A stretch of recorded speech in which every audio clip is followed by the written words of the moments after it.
Are you ready for the hottest take the world has ever seen? Buckle up and brace yourself for the wildest, craziest, and most outrageous claim you'll ever lay your eyes upon.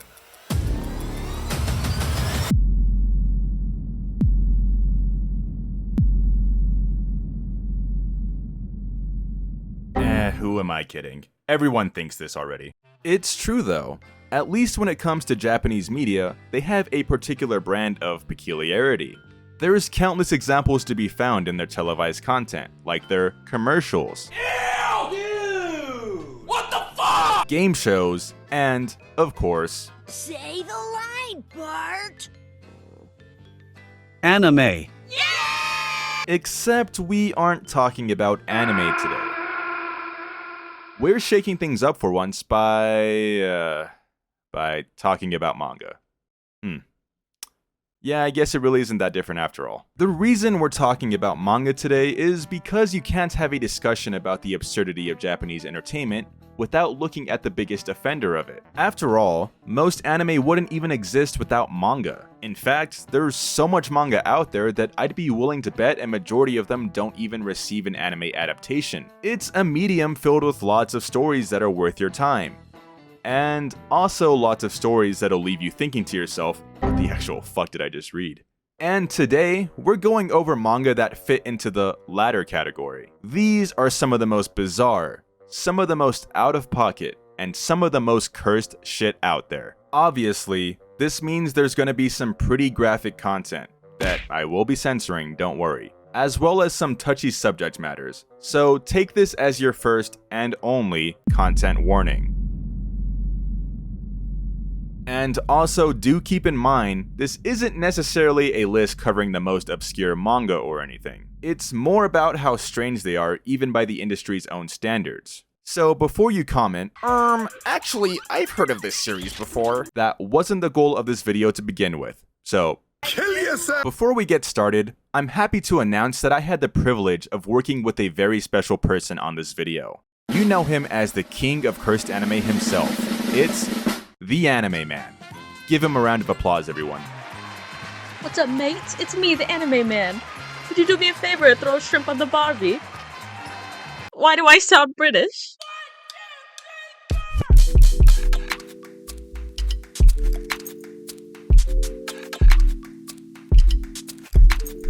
Gigantic penis swords. Sorry, I got a little too excited there. Let's start from the beginning, shall we? Rosengarten Saga is an action ecchi manga set in a fantasy world, the Netherlands, where a bunch of heroes of myth exist, except they're all sexually depraved lunatics. And yes, most of the manga on this list will be ecchi, so prepare yourself for that. We're introduced to our protagonist, Lynn, a seemingly promiscuous village girl, who wasn't fortunate enough to join the legendary hero Siegfried's orgy the night prior when he visited her village, as he prefers taking virginities with or without consent. Yeah, he's a rapist. But as it turns out, Lynn is actually a virgin, officially making her a relatable main character for every reader. While Lynn is doom posting in her room over her lack of love, her village gets overrun by bandits who reveal that Siegfried was killed. After escaping to the forest, Lynn comes across a weapon, which is revealed to be the legendary sword Gram, which belonged to none other than Siegfried himself. And the sword contains the very special ability to turn every male it touches into a woman. Now you might be wondering, what purpose would swapping someone's gender serve during a fight? And the answer to that is there isn't any, because this sword isn't meant for fighting, it's meant for fucking. And fucking is what it will do, as not only does it pleasure everyone instead of dishing out lethal attacks, but it also grants Lynn another special ability, a ghost dick. Mind you, this is just the first chapter. After Lynn puts her spiritual shaft to use, we learn that Siegfried's soul resides within the unholy sword Gram, and he is so much of a sex fiend that even beyond death, he still found a way to have sex via Lynn. So yes, The phantom penis Lin suddenly grew belongs to Siegfried. Before she can take her anger out on her new perverted sword, they decide to save the village together, albeit for different reasons. Except their moment to shine is stripped away by a group of Valkyries led by a beautiful woman named Brumhild, whom Lin simps super hard for and attempts to buy her feet pics off OnlyFans. Brumhild, amused by this, gives her the chance to prove herself worthy by entering the Rosengarten Slot, a team-based tournament with the grand prize being all of Siegfried's possessions, including his now widowed wife. Lin, being fueled by horniness, and Siegfried, being fueled by vengeance, and also horniness, agree to work together, and set out on their journey to form a team to conquer the Rosengarten Schlacht. And that's how we arrive at the actual premise of this manga. Now, remember how I said every character is a sexually depraved lunatic? Well, joining Lin and Siegfried's team are a masochistic prince with a humiliation fetish, and a pair of incestuous twins who can transform into a dragon. Not only that, but they're seeking revenge against Siegfried for turning their brother into a woman, and then having sex with him as a dragon. It doesn't just stop there. As the more characters we meet, the more insane this manga gets. There's some tamer ones like Aladdin, who's a Coomer with an AI smartphone that happens to be in love with him, or Attila the Hun being a sleazy idol-loving swindler, and then there's characters like Hagen. I don't even want to give context to this page. I think it speaks for itself. Nothing is sacred in this manga. I mean, for Christ's sake, they turned the Knights of the Round Table into an idol group, and Arthur Pendragon is literally a trap. Well, I guess that one's actually pretty normal, huh? But it's not all bad, since there's some pretty cool characters like Beowulf. He's the most powerful combatant in the Rosengarten Schlacht, and respected by everyone, friend and foe alike. He has a signature 3-sword fighting style, sort of like Zoro in a way, minus the fact that the third sword in question is his gigantic penis. Now, would I recommend Rosengarten Saga? Honestly, yes. It's no secret that I'm a fan of ecchi, and one of my favorite things about the genre is how much they can push the envelope in terms of creativity and absurdism, and Rosengarten Saga is emblematic of that. It knows it's absolutely insane and doesn't hold back. It's by no means my favorite manga or anything, but I had a fun time with it, and it's absolutely one of the most cursed things I've ever come across. But I mean that in the best way possible. Not to mention the fact that the art goes unbelievably hard, as I'm sure you've noticed by now. And I can guarantee you this: if you read Rosengarten Saga, you too will get unbelievably hard. My life as Inukai-san's dog is one of those diamonds in the rough among a sea of seasonal garbage. Being one of those manga and anime which are easily judged by its cover, it's no wonder that it's been unable to reach a status of peak new-gen anime that it so desperately deserves. I would even go so far as to say that it easily trumps Attack on Titan when it comes to storytelling and characterization, and even artistic interpretation regarding the idea of humans having to battle a part of themselves to save the ones they love around them. At first glance, you'd probably assume that the manga is some perverted self-insert fantasy about a boy who, upon discovering the fact that he can turn into a dog, finds himself in various mishaps related to the girl he has feelings for. But it's seriously more than that. Once you get past the initial weirdness, it's a touching story about discovering who you really are on the inside, and coming to terms with the fact that, no matter how strange you may think yourself to be in truth, someone will always love you, whether you be a dog or anything else. While often dismissed by what can be considered to be strange, fetishistic content at the beginning of the narrative, I find this to be a strategy that the mangaka uses to weed out those who are unable to understand. He uses his readers as an example of demonstrating those who have the will to stick with you even when you're at your lowest, and those who are ready to ditch you when you do something even minutely against the status quo. It is a unique approach to this particular message, which, although touched upon often in manga in regards to just be yourself, I've never seen a manga be so smart about it. It's as if this manga is telling you, look, you've stuck around. Someone will stick around for you too.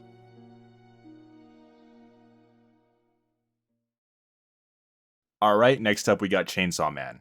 This manga is a little underground, you probably never heard of it, but it's super weird. I mean, check this out. This girl throws up in the main character's mouth. I mean, how weird is that?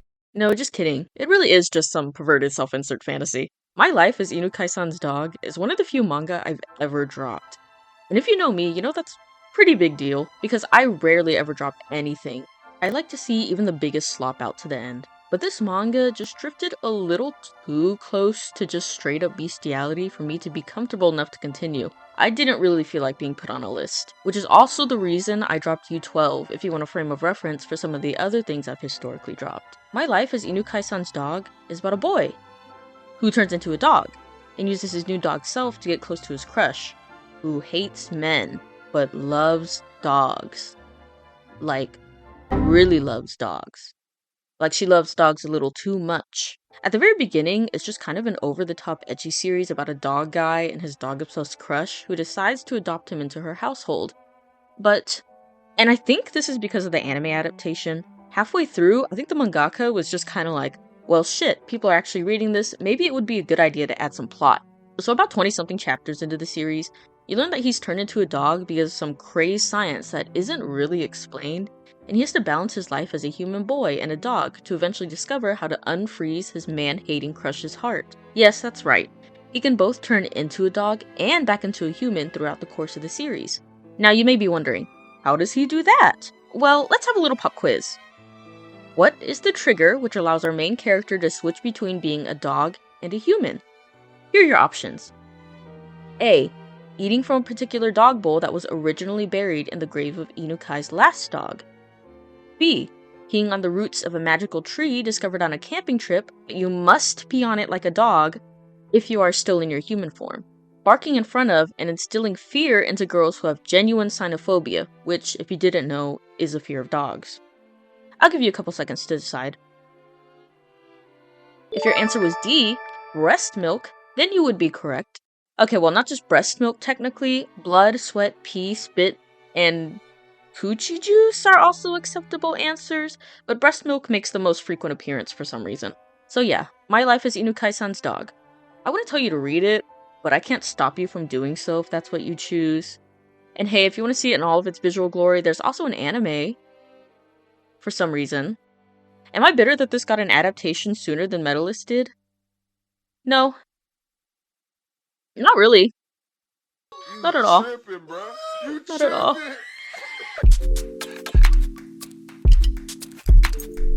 Have you ever wondered what a manga created by Quentin Tarantino would look like? Well, look no further than Ashige Shoujo Komura-san. Ashige Shoujo Komura-san is a story about the titular Komura Komurai, a foot acrobat who does quite literally everything with her feet, from eating food to greeting dudes. This is one of those manga where you start reading as a joke because you think it'd be so funny, and then you keep reading, and keep reading, and keep reading, and before you know it, you've finished the entire thing in a single sitting.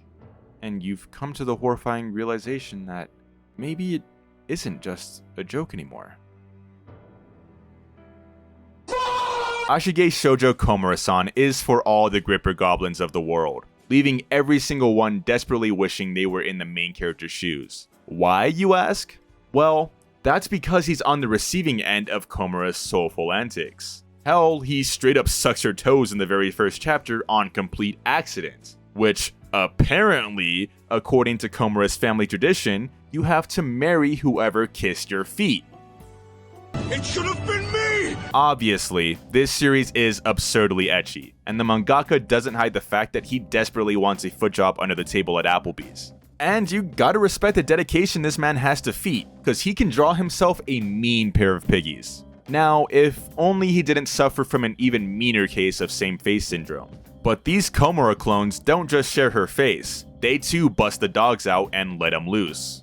If you're watching this video in public or with any normal human being around you, I am so sorry. Now, it might shock you to hear this, but the entire premise of this manga essentially centers around showcasing the girl's feet as much as possible, covering them in fluids and or putting totally not phallic shaped objects in between their soles. Hell, it doesn't even have to be lewd objects. Half the time, Komura just makes food with her feet.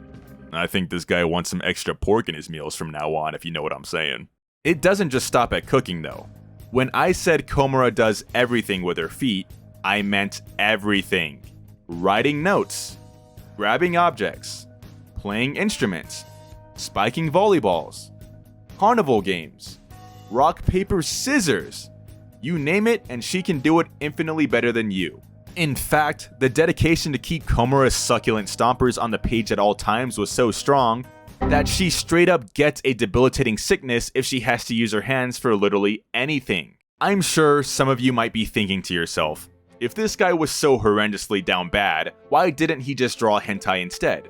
And clearly, you just don't understand a true auteur. This man cares about one thing and one thing only, and god damn it, he's gonna draw them to perfection, so help him God. Tragically, however, Ashige Shoujo Komura-san had its lifespan cut short, getting cancelled only 58 chapters into its run. It was then, and only then, that this man acted on his worldly desires and began drawing hentai. And I mean, come on, the shit he was drawing was borderline hentai to begin with. This was gonna happen no matter what. Which is what makes its cancellation so shocking. It's not the fact that it was cancelled, it's the fact that a cancellation meant it was being serialized in a whole ass magazine. And it's not like it was some adult-oriented one either. It was getting published in Weekly Shonen Champion, the very same magazine as Beastars, Baki the Grappler, and Yowamushi Pedal. Actually, plenty of ecchi manga were published in this magazine, Kazu. It's not out of the ordinary. Shut the fuck up. It's just funny imagining someone grabbing this magazine to read about burly buff men beating the shit out of each other every week and having to turn past a girl with sweaty feet to get there. But honestly, I don't think there's too much else to say about this manga. Feet is quite literally the punchline. For a casual manga reader, or to a normal person, this could definitely be considered one of the most cursed series ever put to paper. I know I thought so when I read it all those years ago. But at the end of the day, it really is just the author showing his love for feet, and honestly, good for him. Would I recommend Ashige Shoujo Komura-san? I guess it just depends, really. Either you like feet, or you don't. And if you don't, there is absolutely nothing here for you. I'm an exception though, since I only read it for the joke. Oh boy. Daisuke Chida. I think for this guy, it would be more appropriate to talk about 3 out of the 4 or 5 manga he's made, since besides the 1 or 2 random comedy manga that I haven't read yet, he basically writes a different flavor of the same thing every time. What do we love, people? Say it with me now. Love, sex, violence, traumatized main characters who act out of turn due to the experiences they've had to go through, very mentally ill girls who enjoy hurting and or killing things. Sex but worse! I'd say Daisuke Chida's stuff is made for people who are looking for something dark, don't really want to think too deeply about any of the content that the manga may be exploring. Were you too stupid to understand the themes of Monster but like when guy kill thing? Read Daisuke Chida. His stuff relies on 2 factors basically, violence and sex. Deviant Love is probably his strongest work, having a relatively interesting plotline, especially if you're into yanderes, and doing a decent job at balancing between the 2 factors of violence and sex. You read I Will Rule You All if you want more of the sex, and you read The Heroine Has Despaired if you want more of the violence. And I mean, way more of the violence. When it comes to manga, Daisuke Chida is pretty much a go-to for edgy manga readers who look at crazed murderers while going, he/she's so me, before attending high school at 7 in the morning. There's some argument that calling Deviant Love edgy is an undermine of the manga, as it properly shows the helplessness that victims can feel when they are stuck in a loop of psychopathic abuse rather than just being edgy for the sake of it. But I'd argue that because Deviant Love doesn't really dive into the complexities of such a situation and relationship, it's just another yandere story that is possibly more brutal than others I've come across. If you're looking for another Yuno Gasai, she's not really here. As for the other 2, The Heroine Has Despaired dives into the magical girl genre. If you somehow enjoyed Magical Girl Sight, or even worse, its predecessor, Magical Girl of the End, then you might like this one. Whether or not it's better or worse is not something I can really say, honestly, mostly because I hate all of them. The Heroine Has Despaired is about a girl who finds herself in a loop of death among strange monsters, and she discovers that she's basically stuck in a magical girl-themed fighting game and must win her fights in order to break free. How does she do it? Well, she must be controlled by a guy who's experienced with the game. I'm sure you can see where that's going, so I'll leave the rest up to your interpretive imagination. I Will Rule You All probably has the weakest plot among the 3 titles. It's about a bunch of college students who, upon reuniting at their high school for a reunion, find themselves unable to leave the school grounds. This becomes unimportant, and you can even kind of forget about it later because the main character's goal ends up being not to escape, but to sexually control all of the women he's surrounded by. There's kind of some attempt to justification of this in the manga, as it hints that he ended up like this because of something which happened either during or after high school, but it's just kind of swept under the rug whenever it's brought up. So if you want to know where to start first out of these 3 manga I've talked about, then Deviant Love is for girls on Twitter who swear up and down that they would kill over love but find it difficult to even talk to other people in real life. I Will Rule You All is for men who hate women and yet somehow want to form some sort of relationship with them while simultaneously looking down on them. And The Heroine Has Despaired is for people who used to claim that their favorite things to do were to either go on the subreddit r/watch people die or browse LiveLeak. What if you took Madoka Magica, but made it good? Gushing over magical girls is an absurd take on Mahou Shoujo, which is already a genre filled to the brim with subversive takes on the traditional formula. Admittedly, my exposure to Mahou Shoujo has been pretty limited, but it's something I've always wanted to venture deeper into, hence why I started reading this in the first place. I wouldn't be surprised if you've heard of this series before either. It's been getting more and more popular as time goes on and is even getting an anime.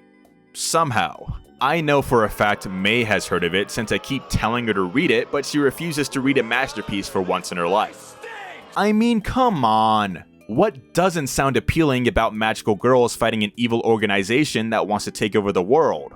But the leader of that organization is also the main character, who happens to be a sadistic dominatrix that indulges in her fetish by inflicting torture on everyone she encounters. Yeah, I guess that part is pretty important, huh? Gushing over magical girls begins by introducing us to Utena Hiragi, a magical girl fanatic who idolizes the Tres Magia. Yeah, ladies, I'm Hispanic. Longing to be just like them, Venalita, the obligatory Mahou Shoujo mascot, appears out of thin air and grants her the ability to transform. Except, her magical energy is impure, transforming her into leader of the forces of evil, Magia Baiser instead. The word Baiser means sex, by the way. Immediately after her transformation, she's forced to square off against the magical girls she adores so much, and is reluctant to hurt them. Or so she thinks at least. Because upon seeing them suffer by her own doing, she feels immense pleasure and increases the humiliation by whipping them with her signature weapon, Full Star Domination.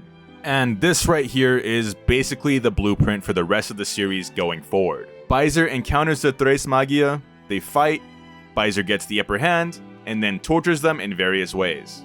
The catch is, though, that with each encounter, the Tres Magia slowly awaken to their own deep-rooted desires, and after a while, it almost seems like they too want to lose to Baiser just so they can experience a new kind of pleasurable pain. Gushing over magical girls isn't just about these two groups though, as more characters join Baiser on the side of Enormita, who also awaken to their own fetishes thanks to Baiser. You might be asking right around now, how old are these characters exactly? And that's a very good question. Anyways, gushing over magical girls, much like Ashige Shoujo Komura-san, is basically just one big excuse for the mangaka to indulge in their fascination for BDSM. But that isn't all there is to it. It totally is the focus, don't get me wrong, but I think there's a lot of enjoyment that can be derived from this series even if you aren't exactly an enjoyer of sadism. Once again, like myself, I am normal and well-adjusted. The fights, at least before they devolve into Baiser tickling them or strapping them to the most horrifying looking chair mankind has ever seen, are actually pretty damn good, even if they do only last for a few panels sometimes. The transformations genuinely kick ass, at least before they get forcefully removed during the fight, since being fully clothed is a foreign concept in this series.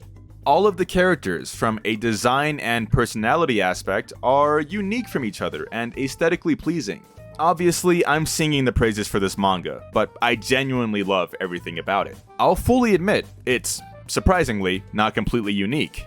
After all, Rosengard Saga was on the list, which is effectively the same blend of action and ecchi, with a heavy emphasis on the ecchi. I honestly can't put my finger on what specifically makes it so enjoyable to read. Everything about it just works, and it's one of those things where you kinda had to see for yourself to truly get what makes it so special. With that said, would I recommend gushing over magical girls? Absolutely. I think in the endless sea of trashy ecchi and borderline hentai that gets pumped into the medium, this series stands pretty far above the rest. Still giving the degenerates, me, that trashiness they so desperately crave, but with a clear love and respect for the genre of Mahou Shoujo and manga in general. But this is a cursed manga list, so I do fully understand this isn't for everyone, and that's totally fine. I just hope you know that if you pass this one up, you're missing out on a better story than Berserk and even the fucking Bible. I Want to Hold Aono-kun So Badly I Could Die is a pretty eye-catching title, and the first chapter does just as well in grabbing your attention. Initially, I thought this manga would be similar to And He Arrived at the Kanan. Nobody even knows that. With the way it deals with romance relating to the supernatural in a way that unnerves you. I thought it would be just as weird. I thought it would be just as average. I even thought at one point that both manga were written by the same mangaka. I actually just found out that the person who wrote And He Arrived at the Kanan also wrote Documentary of My Ex-Girlfriend Complex, if those words mean anything to anybody. But actually, Ano-kun's weirdness is very enjoyable, and it's the first manga to make me feel genuine fear in the first few chapters without finding it necessary to severely brutalize any of its characters. If you didn't know, I Want to Hold Aono-kun So Badly I Could Die is, at its bare bones, about a socially awkward girl who gets into a relationship with the very first boy she even talks to, only for him to die in a traffic accident 2 weeks after they start dating. In a fit of despair, she decides that she must die to follow him, only for him to reveal himself as a ghost, which she can only see. The first chapter is really good at catching the reader off guard and shifting tone when necessary. I thought it was a slice of life, to a comedy, to a horror, all in the span of like 60 pages. The art style is unique, the characters are likable, the story is interesting, and the development of the characters drive the plot extremely well. It's kind of a surprise, right? I like this. I think what's interesting about this manga is that it's really popular in the shoujo community.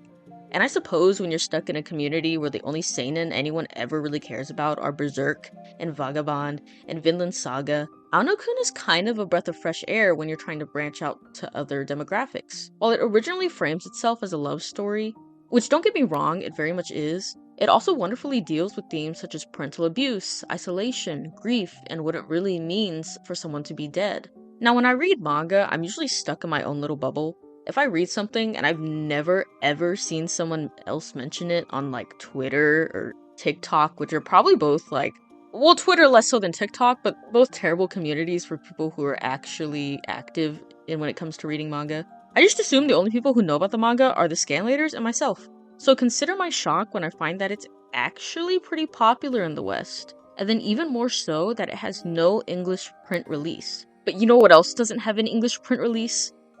That's right, Medalist. At least for now. Anyway, I Want to Hold Aono-kun So Badly I Could Die is a manga I would highly recommend, especially if you want to read something new and unique. Or if you read Inukai and anything from Daisuke Chida and just kind of want a palate cleanser. And before anyone gets me wrong, I'm not saying that other seinen aren't cool and unique, it's just that Aono-kun has left a much greater impression on me. I have no enemies or whatever, am I right, Vinland Bros? Woo! Read Aono-kun! And that just about does it for this video. This one took me a very long time to put together, so I would appreciate if you could drop a like and subscribe to the channel. And if you liked this format, please let me know. I would love to turn this into a series where I can read weird manga that either you guys suggest or manga that I come across myself. I know the manga we covered today weren't the most outlandish things ever, but who knows? Maybe in a future video we can be talking about some really obscure shit only you would know about. That's right, you specifically. You know exactly who you are. I'm watching you. I want to give a huge thanks to May for joining me on this video. She's going to be starting her own channel here pretty soon, so the link to that will be in the description. The anime man, he already has a channel. I mean, what am I saying? And I actually have topics for once, so expect a few more videos to drop before the year ends. Unless this one flops, then I'll go cry into my pillow for the rest of time. Okay, bye.